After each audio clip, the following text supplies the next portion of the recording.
Hey, this is Daniel Chu, aka Chewbacca. It is Saturday, February 24th.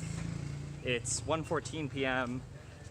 It's really hot today. It's 89 degrees Fahrenheit out here. I'm actually now in Pai, which was about a 2 to 3 hour drive north of Chiang Mai.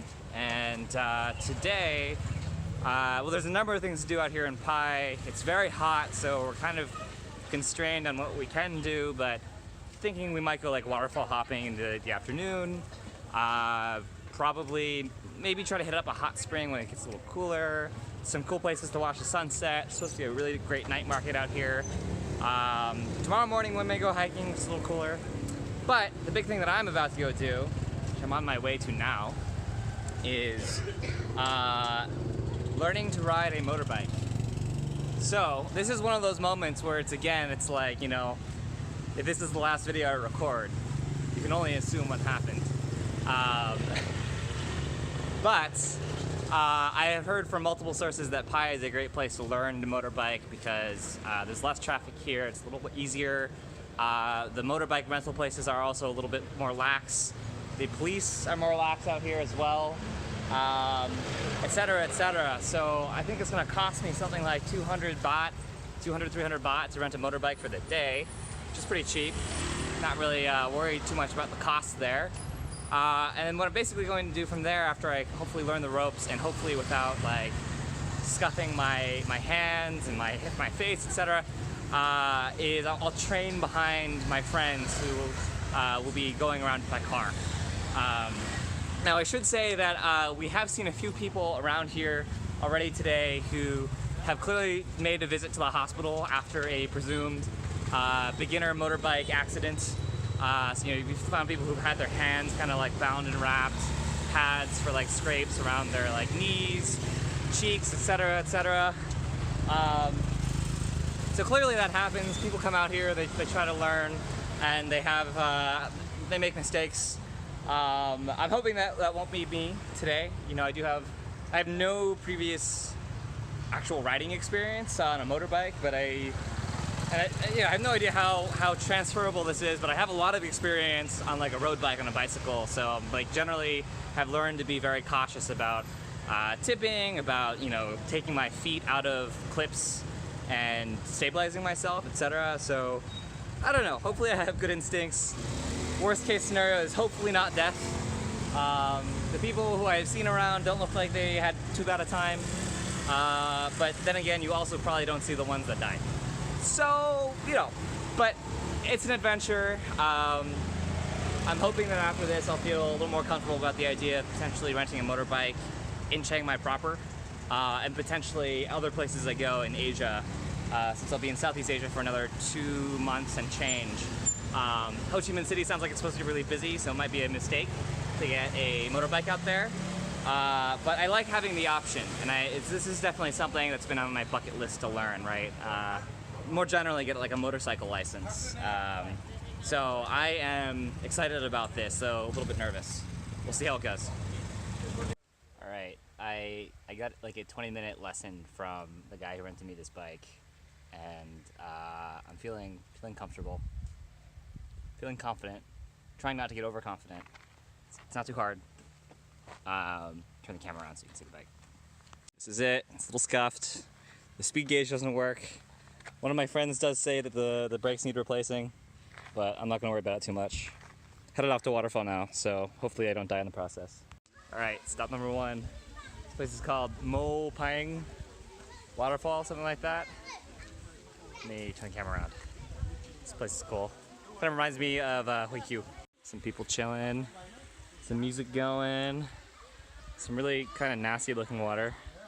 I might fill up my travel tap and do water test number 2 here, see if I die. And we're told it's kind of dry these days, so, you know, it's not that much. It's very dry down there, but it's cool. It's our hot day. Told the water is cold. Alright, so the joke back here is that the entire waterfall is fueled by this leak in this pipe back here. I don't know. I don't know. Yeah, you know, honestly, I think there's some water trickling in from the back here, but it feels like there's more water flow from this leak than from anything else. You know, if I'm feeling more adventurous, I could probably wade across this pool here, and there might be more back there to see, but I don't know, maybe in a little bit, and not with the camera. So, this is cool though. Hilariously placed leak. Alright, near the waterfall, strawberry fields for picking. This is pretty cool. Very smart of the farmers. You get the foreigners to pay you to pick your strawberries, which they will then pay for and eat. Cut out all the middlemen. Do less work. Enterprising Thai people. See, these are supposedly organic strawberries. They are incredibly red. They're also very tiny. And they're extremely sweet, very delicious. I came to the top here for the view. Beautiful. Mountains up here, so much more interesting than they are just in the background of Chiang Mai. I like it back here so far. Here at the White Buddha, Big Buddha, near Pai to watch the sunset. You can see it in the background. It's looks like it's under restoration, but a couple friends recommended we visit here, so said that there's a really nice view of the sunset. So I'm looking forward to that. It's already beautiful up here. You can kind of see the fields burning in the background though. It's now it's real. Quick aside from the nice view. These ants are ginormous. Buddha himself.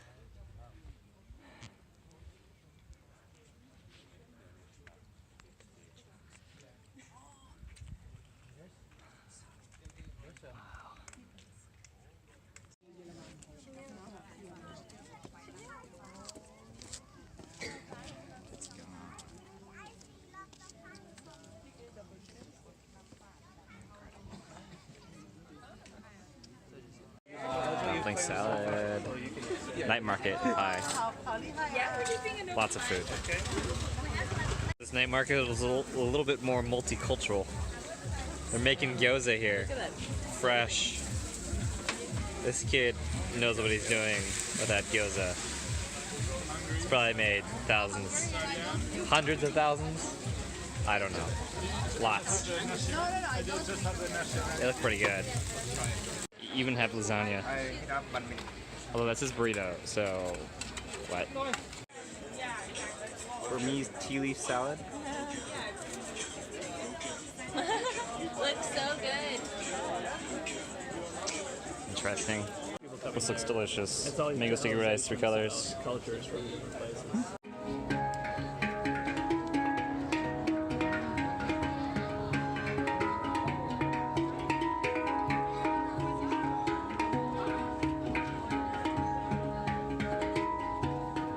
Okay, Daniel Chu, aka Chewbacca, I'm back for like the 3rd or 4th time today. It's 10:46 p.m. I can't believe I'm saying this. I can't believe I'm doing this. But I am actually on my way out to a rave.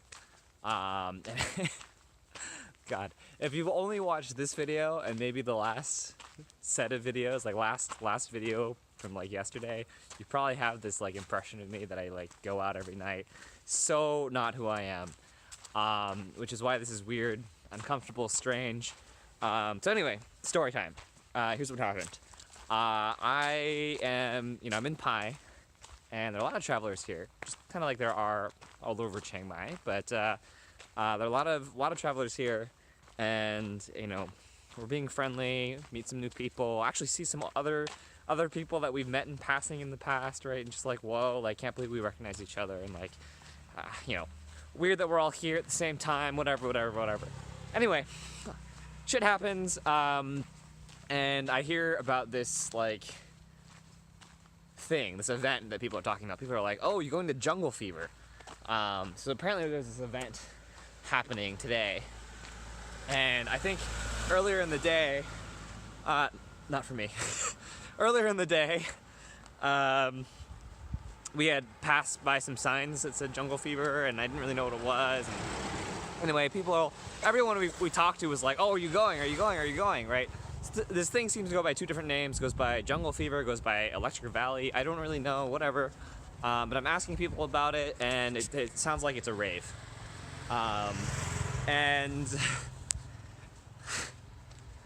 I've never been to a rave. I'm just gonna say that straight out. Never been to a rave. Before today, before right now. Not sure that I would have said that I ever wanted to go to a rave. I don't know. But I'm out because it sounds like a very unique experience. It sounds interesting, it sounds very different from what I have seen and experienced in the past. My mental image of raves is not something that I think I would enjoy. My mental image is something like lots of electronic music, lots of lights, smoky dance floor kind of thing, lots of people high out of their fucking minds, ecstasy, drugs, etc., etc., etc. I generally don't do any of these things, right? I will also admit I've never done a drug in my life, and I'm not sure if I will ever change. I'm certainly not going to change that tonight. I have no intention of changing that tonight. I don't generally enjoy dance floors that much. If you watched the video from yesterday, you already know that. I'm not super comfortable on a dance floor. There is this cute girl that I keep running into, who I did run into here at Pi, who's probably going to be at this rave as well, but it's not even something I want to think about because, again, like, if yesterday was awkward for me, I just don't even want to see what I do at a rave.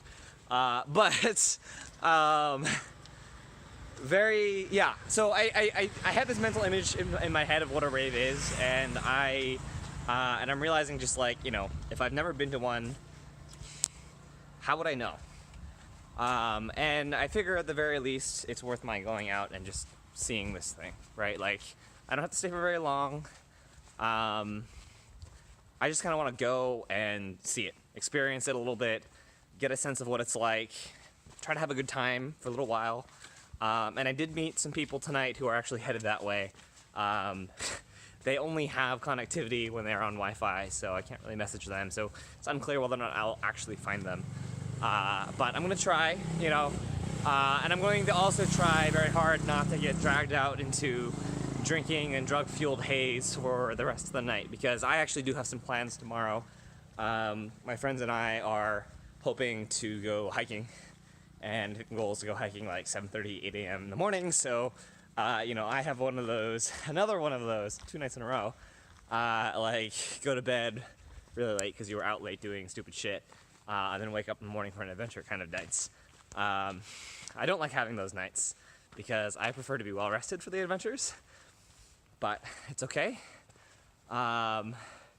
So yeah, really, I just want to check this out, see what it is, have a new experience, maybe come away with an interesting, fun story that I can laugh about in the future.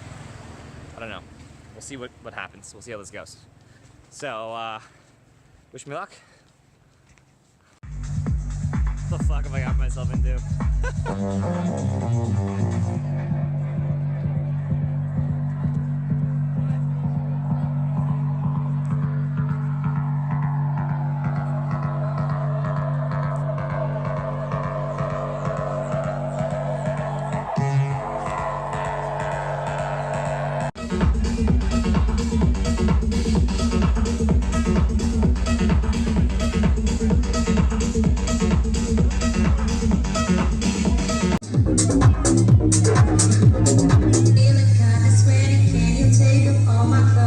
Hey, Daniel Chu, aka Chewbacca. I'm back. Again, today. I'm acting drunk, I'm not drunk. I'm really not. It's 1:32 a.m. It is no longer the 24th, I guess it's now the 25th. I have just gotten back from this rave where I did not die, fortunately. I spent a long time in one of those like little They have these red cars. They have a specific name. I can't remember what it is. But it's basically a taxi where there's like a bench in the back, and you just kind of, there's like 8 people crammed in. You all just sit there, and you just like hope that you don't die or crash into anything or fall off a cliff. It's very, very, very unsafe, actually. And, you know, we're going through these back roads, and, you know, it takes us probably 15, 20 minutes to get there on the way there. And I'm just sitting here going like, wow, like I have totally no idea where I am. We are surprisingly far from Pi. For all I know, they are literally going to just take us out to the jungle and shoot us. Or rob us, or whatever, right? And, you know, obviously that's an exaggeration, but it's just like, the fuck. Anyway, Rave, I took a couple clips. That was my first experience with a rave ever. It was more or less what I imagined, I think. I'm not good at identifying people who are, like, high out of their minds, frankly. I just don't spend a lot of time with people who are high out of their minds. Historically, not that I wouldn't. I don't know if I would. Maybe not test that theory. I don't know. I'm open to it, I guess. But just having not, I'm not good at identifying that. So, but there were, true to myth, plenty of strobe lights and lots of, like, you know, electronic music and, you know, people dancing and et cetera, et cetera, et cetera. It was nice. You know, music was interesting. It's not my favorite. It's very repetitive and, you know, very, I don't know. No, it wasn't my favorite. I think that, like, electronic in general, I could get used to, but I don't know that that was necessarily a very good DJ. I don't know. The set was supposed to change, and the next day was supposed to be good, but I was literally there for like an hour and a half. Did not happen. But anyway, I'm gonna monologue it a little bit. I know I've been doing this a lot lately. I guess I have a lot of thoughts. It's okay. I record these honestly mostly for me, so if you're watching this and it's helpful to you at all, then great. I'm really glad. In fact, I'd love to hear about it somehow, some way. But if this is totally boring, because it's basically this random Asian dude talking to himself on camera for, you know, minutes to hours on end, then whatever. I don't care. Whatever. Find some other YouTube channel or whatever you're doing. But yeah, the rave experience was pretty interesting. Wasn't actually that different in my head from like a clubbing experience, right? Like, really not that different from an experience where you're out and there are people and they're dancing and there's loud music, right? Like, actually between today and yesterday, I feel like I have probably permanently lost 10 decibels of hearing. So, fuck. I will regret this in my old age, I guess. Maybe. Actually, I don't know. I think I would have regretted not going, which is why I decided to go. Yeah, you know, I'm increasingly realizing that I'm, like, actually not that uncomfortable with dancing in these settings. Like, it's fine. You know, nobody really knows what they're doing. That was a fact that I knew for a long time, but took me a very long time to internalize. But nobody really knows what they're doing out there. And frankly, no one really cares what anyone else is doing out there, right? Like, it's not like you do something kind of funny and, like, people are pointing and laughing at you. Like, no. Like, honestly, so long as you're moving your body in some kind of generally, you know, not completely awkward way, and you seem to be kind of moving to the beat, like, who gives a shit? So I've gotten to a point where, like, I feel like I could actually just go somewhere and dance alone. I wouldn't mind. Wouldn't actually bother me. And I've said this already, I think, in a previous video, but, you know, it's interesting that's the case for me now, because absolutely 12 months ago that would not have been true. And so I'm trying to think and figure out, you know, what's changed. You know, I think certainly part of it is that I've just done more things to get myself out of my comfort zone. So maybe this is one of those cases where passively my 30 days of rejection have actually helped me quite a bit. I didn't even realize how much it has helped me, which would be cool. I think maybe just overall I give less shits in some areas, right? So in that case, it's just like, you know, very clear that, like, you know, I don't give a shit if anyone likes me or cares about how I'm dancing, right? Like, generally speaking, people care about you a lot less than you think they do. So, you know, used to be I'd be like, oh god, everyone's watching me dance. And now I realize, like, no, nobody's watching me dance. No one cares. Not a big deal. But anyway, beyond that, you know, this was an experience where there were, you know, a lot of attractive young women. I am still unsure of how to navigate most of that scenario, right? Like, there's a couple weird things here. One is that, like, it pains me to admit this, but I am beginning to get to the age now. I'm 25. Not terribly old, but I am beginning to get to the age now where I am on the older side of the crowd when I go to anything like this, right? Which is unfortunate for me because I have not learned all the lessons that I can and should learn from these environments. So I was realizing, I kind of loosely put it in my head while I was there, that I would try to approach someone and just try to dance with them, you know, for any amount of time, even if I get rejected, right?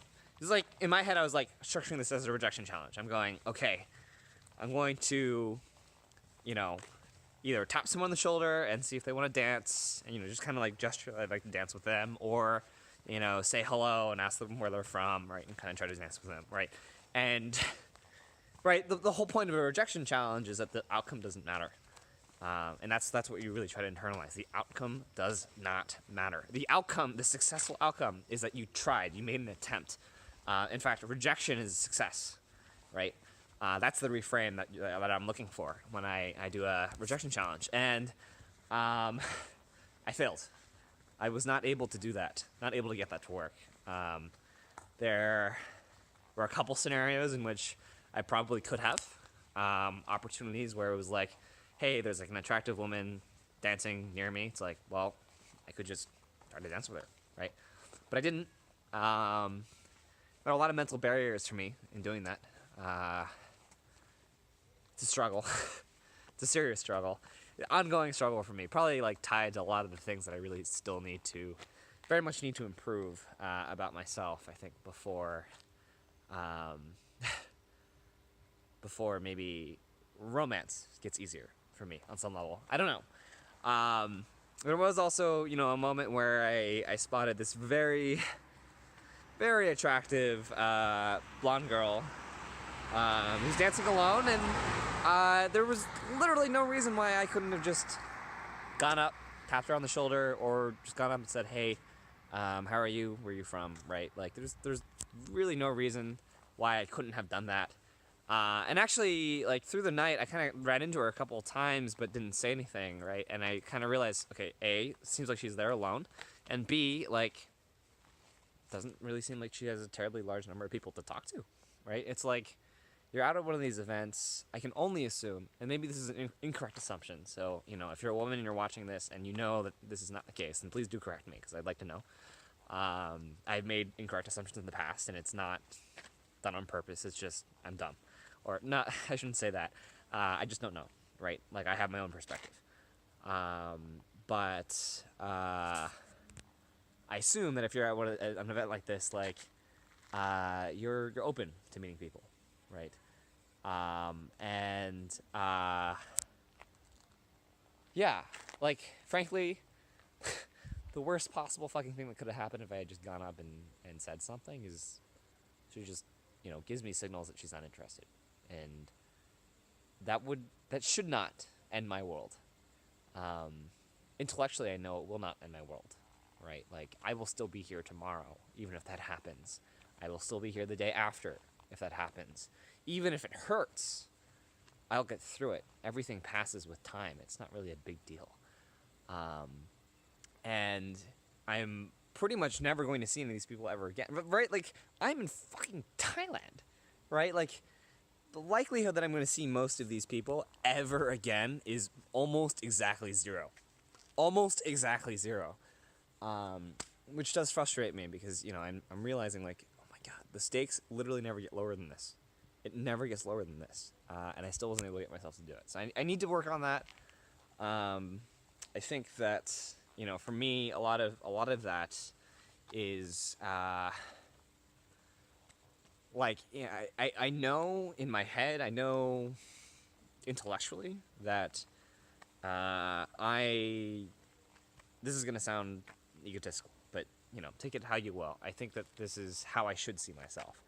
I am a very high value person. I think that, frankly, many people would be very, very lucky to end up with me, right? And that's not necessarily what we're talking about here when I'm saying I'm, going to just talk to a random girl in a club. Like, I'm not necessarily looking for a soulmate. And when I say that, I think it evokes a sense of like, maybe I'm looking for sex. That's not why I'm out doing any of this. I think for me, it's a sense that, for some reason, if I get rejected by someone that I find really attractive, there's this sense of entanglement between a deep sense of self-worth, I guess, and their opinion of me, which doesn't really make a whole lot of sense. Like, I just met you, you're a random stranger, why do I really care, right? But on some level, if you never talk to people you find really attractive and you never get rejected by them, you can continue, at least in your head, to tell yourself the story that I am a high-value, attractive person and I just haven't tried, right? As soon as I try, I put myself out there and I fail, there's always, I know this to be a fact, there's always going to be a gap, a learning curve, between which I fail and then I start learning and I start doing well, right? And I haven't crossed that chasm yet, the failure chasm. So there's going to be this point where I fail, and I struggle with this, but I think that my internal dialogue will turn at that point to, you're not high value, right? You're getting rejected, like you have nothing to offer, which is ridiculous. Frankly, ridiculous, right? Just based on who I am. I'm very proud of who I am. I'm not going to list out the reasons why I'm proud of who I am, but, suffice to say, I've done some cool things that I'm very proud of. I'm very proud of who I am and what I do. I'm proud of my values, and I'm fairly shameless about them, frankly. Why I can't internalize all that in my interactions with attractive women, I don't know. It's something that I'd like to continue to work on, explore. Why I think I definitely have trouble expressing my attraction in general, right? Like, it's hard for me to express that I want something with someone. And that doesn't necessarily mean that I want sex, but it does mean that, like, if I'm attracted to someone, like, the authentic thing to do if you are attracted to someone is to express that attraction. And I want to do that in a way that is high integrity. I did some people watching while I was out tonight, and you see a lot of things in these scenes where it's like a guy who grabs a girl and then immediately just forces her into a kiss, and then they're making out, right? And that's a very, like, make it or break it play. It's like, okay, if she doesn't seem to struggle and get out, then, like, she must be into it. Frankly, I think that that borders on rape. Maybe not like penis and vagina rape, but, like, that's not necessarily consensual. It seems really shitty, and that's not who I want to be. I don't want to be the guy who's doing things like that. But I do want to be the guy who's comfortable enough in his own skill, comfortable enough in his own skin, and comfortable enough with his own skill level to just come across confident and to shamelessly, but not, I guess, creepily. Yeah, that's the word I'm looking for. Shamelessly, but not creepily express my attraction in women, right? That, I think, is the authentic thing to do. If you're attracted to someone, you should express it somehow. Not in a way that makes people feel uncomfortable, but in a way that makes them feel appreciated. Without, for example, right, like, devaluing yourself. And I struggle with that whole thing quite a bit. So it's something I need to work on. This has become a 15-minute dialogue. Not a dialogue, monologue, unless I'm talking back to myself, which I'm not. And wow, it's almost 2 a.m. I have to be awake in less than 6 hours again. So I'm gonna shut up and I'm gonna go. But I have lots to think about. You know, I do wish that I had spoken to that very attractive blonde woman at the rave, because I had nothing to lose. And I hope that I have more opportunities like that in the coming days, weeks, and months, so that hopefully I can move past that. I can grow. I can get to the point where it's not an issue anymore. But anyway, signing off from Pai in Thailand. This is Daniel Chu. Have a good night.